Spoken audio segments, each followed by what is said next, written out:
di Pesarian Dalem Pranata Pajimatan Girirejo Imogiri adalah tempat paling sakral di Yogyakarta. Di tempat ini Raja Mataram yang tersohor yaitu Sultan Agung Hanyokrokusumo disemayamkan. Ketika kami sampai di gapura pintu masuk makam Sultan Agung, kami mendapati ada anak tangga yang aneh. Konon katanya anak tangga tersebut adalah makam pengkhianat Kesultanan Mataram. Siapakah sebenarnya pengkhianat tersebut? Dan kenapa makamnya sengaja diinjak-injak oleh peziarah?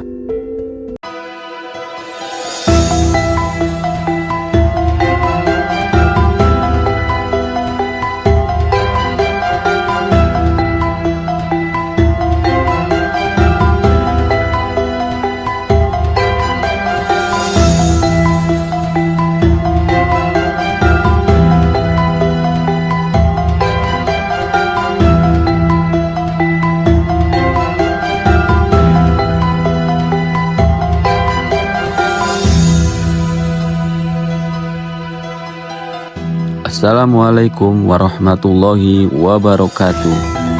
Di kesempatan kali ini kita berkunjung di Pesarian Dalem Pranata Girirejo Imogiri, Kabupaten Bantul, Daerah Istimewa Yogyakarta.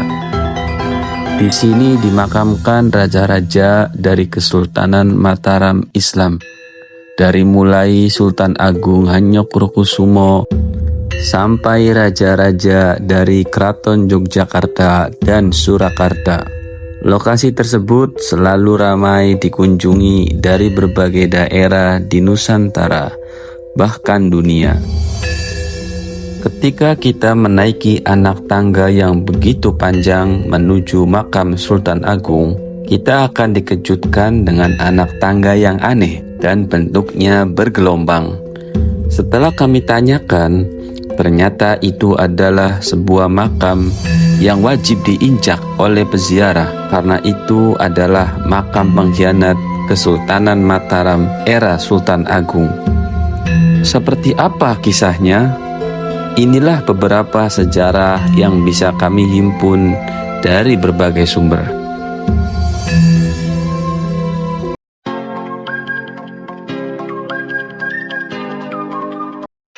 Tahtaku adalah amanah Kanjeng Sunan Kalijogo untuk melindungi rakyat Jawa. Menapa menika serat ini ditulis langsung oleh Kanjeng Sunan Kalijogo?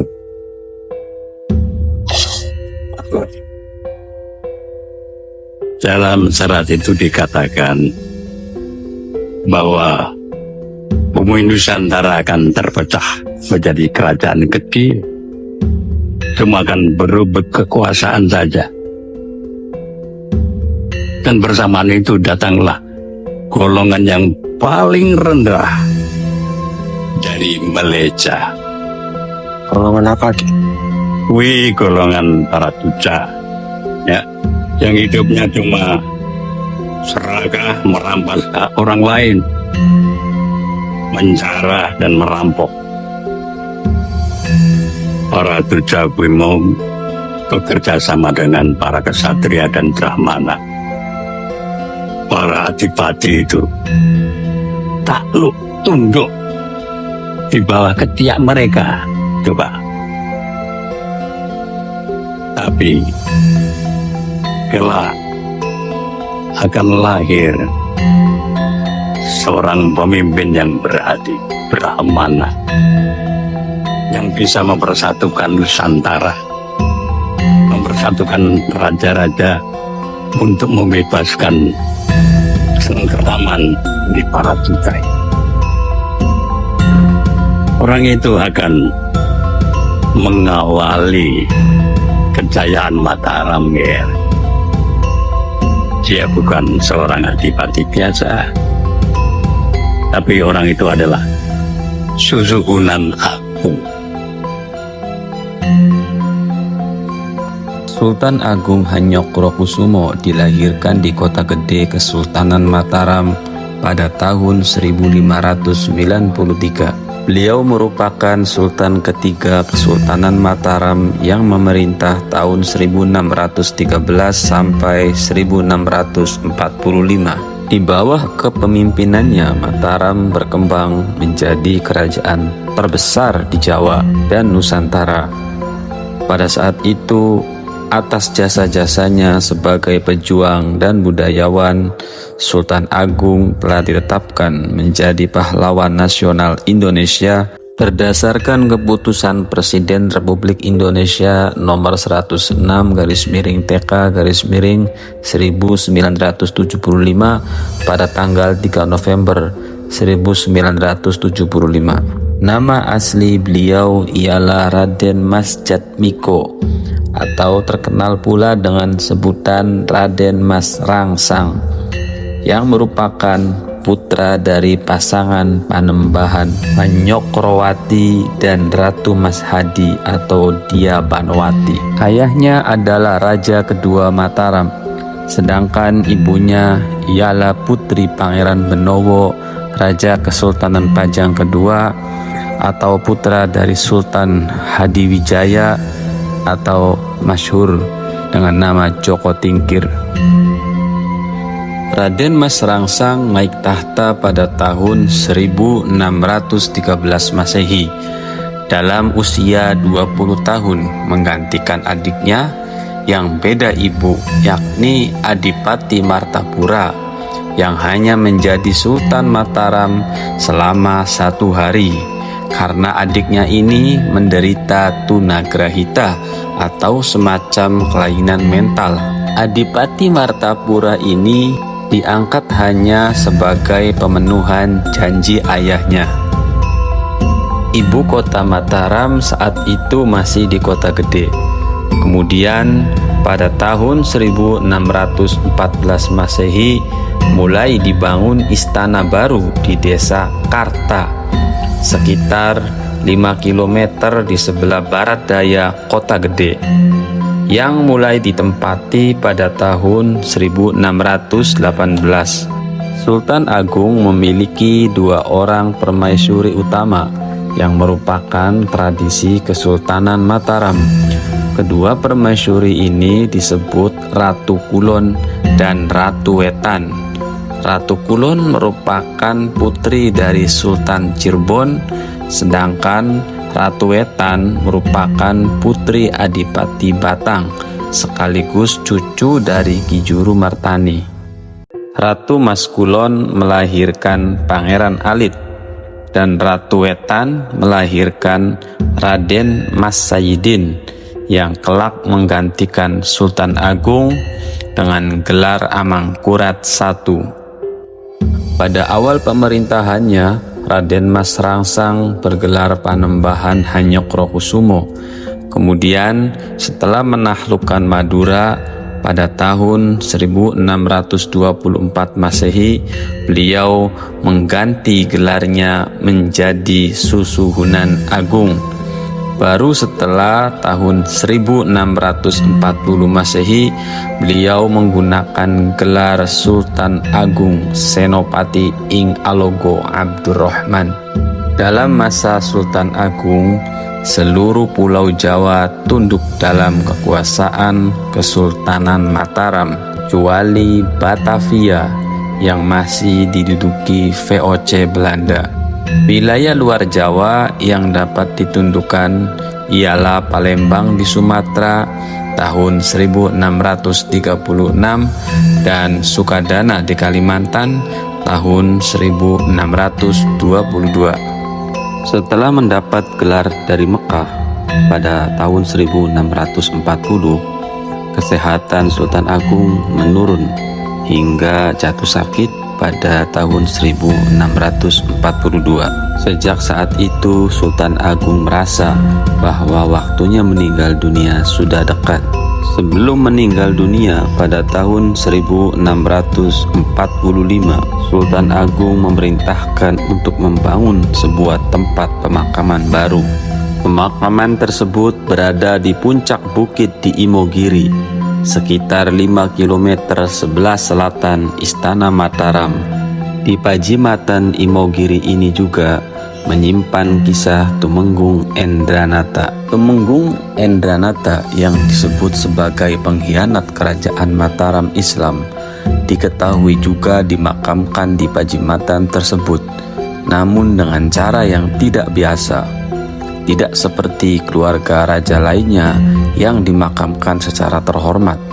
Jasad Tumenggung Endranata justru dimakamkan di anak tangga menuju Pajimatan Imogiri. Makam tersebut dapat dikenali dengan bentuknya yang tidak rata, tidak seperti bentuk anak tangga lainnya, sehingga membuatnya menjadi mudah ditemukan.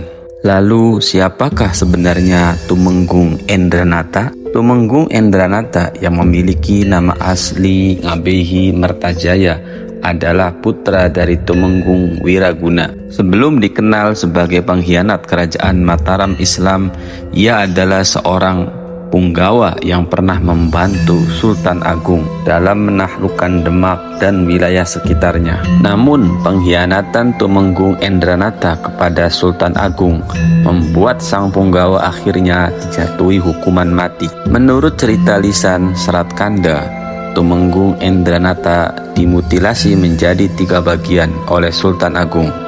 Bagian kepala Tumenggung Endranata dipancangkan di alun-alun Jayakarta sebagai peringatan bagi Belanda. Kemudian bagian kakinya dibuang ke laut sebagai simbol pengusiran dari tanah Jawa. Sedangkan badannya dikubur di makam Raja-Raja Mataram yang berlokasi di Imogiri sebagai penghinaan bagi Tumenggung Endranata. Hukuman ini merupakan bentuk kemarahan dan kesedihan Sultan Agung atas pengkhianatan yang telah merugikan Mataram secara besar-besaran. Lalu, apa kesalahan yang dilakukan Tumenggung Endranata sehingga mendapatkan perlakuan yang tidak manusiawi tersebut?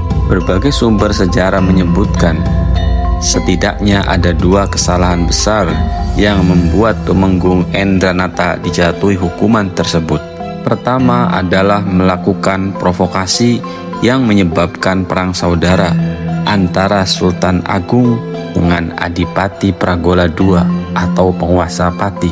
Adipati Pragola II sebenarnya masih memiliki hubungan saudara, tepatnya saudara ipar dari Sultan Agung. Sayangnya, Tumenggung Endranata justru menghasut Sultan Agung dengan menyebut bahwa Adipati Pragola II akan memberontak. Sultan Agung kemudian mengambil tindakan tegas menyerang Pati dengan pasukan yang dipimpinnya sendiri, yang pada akhirnya membuat Adipati Pragola II tersebut gugur dalam peperangan.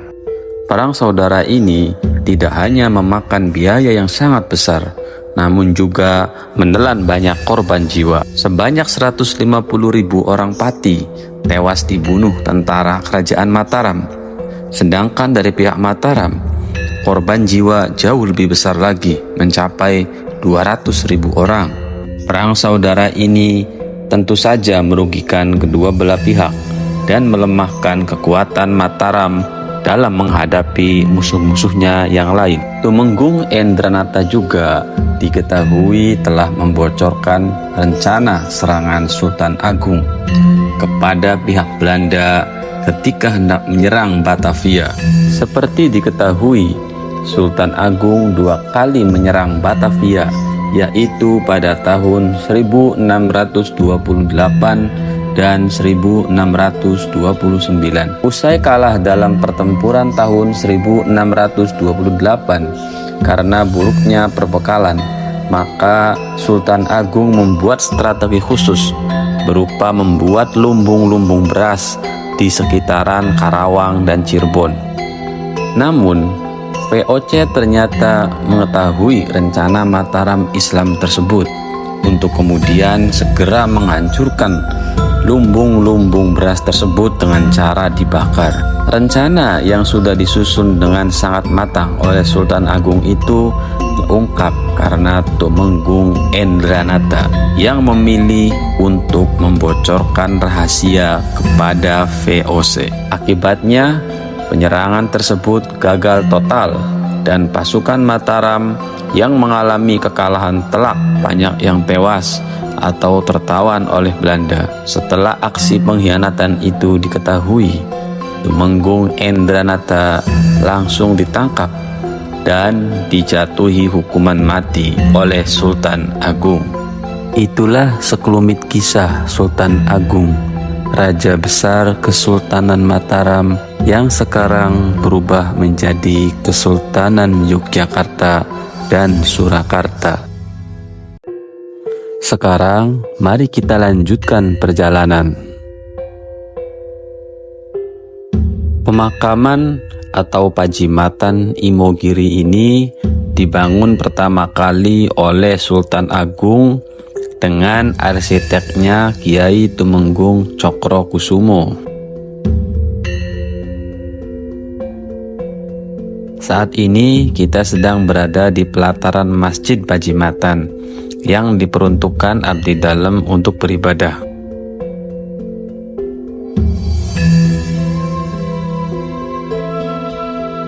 Sekarang kita sudah menaiki anak tangga dari masjid menuju Gapura. Jumlah anak tangga ini mencapai 446 anak tangga, yang masing-masing tangga mempunyai makna. Anak tangga pertama dari pemukiman penduduk menuju arah dekat masjid ada 32, melambangkan Pajimatan Imogiri dibangun pada tahun 1632. Kemudian anak tangga kedua dari area dekat masjid menuju pelataran masjid itu ada 13, melambangkan Sultan Agung naik tahta sebagai Raja Mataram pada tahun 1613.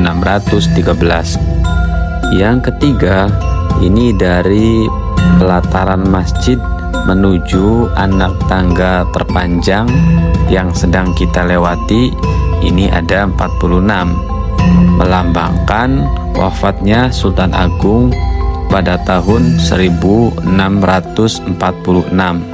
Dan yang selanjutnya adalah anak tangga yang terpanjang berjumlah 346, melambangkan kalau Astana Pajimatan Imogiri ini dibangun secara bertahap sampai 346 tahun. Kemudian tangga sekitar kolam berjumlah 9, ini melambangkan jumlah Wali Songo. Akhirnya kita sampai di Gapura makam Sultan Agung dan kami melewati makam Tumenggung Endranata yang sengaja dimakamkan di anak tangga untuk diinjak para peziarah.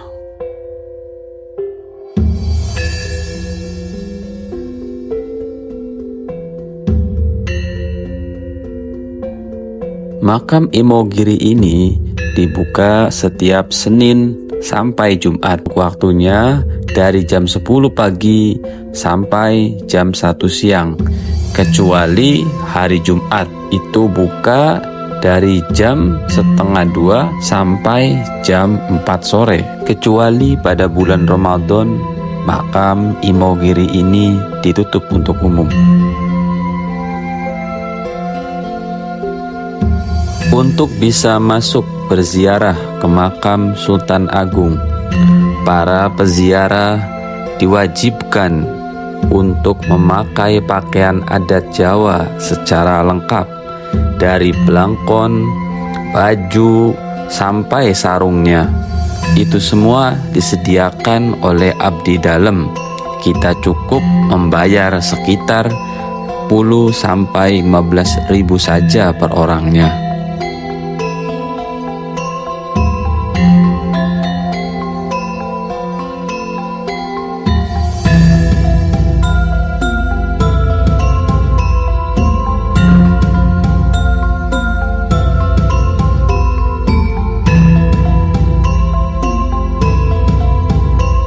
Sebelum masuk, kita wajib mengisi buku tamu. Cukup sebutkan ketua rombongannya saja dan asal daerah. Lalu kita menuju pintu gapura utama menuju makam Sultan Agung. Tetapi untuk dokumentasi kita cukup sampai di sini karena tidak diperbolehkan untuk mengambil gambar atau video apapun. Bismillah, kami haturkan hormat dan berdoa berharap segala kebaikan tercurah kepada beliau Sinuwun Kanjeng Sultan Agung Hanyokro Kusumo dan keluarganya. Amin ya robbal alamin.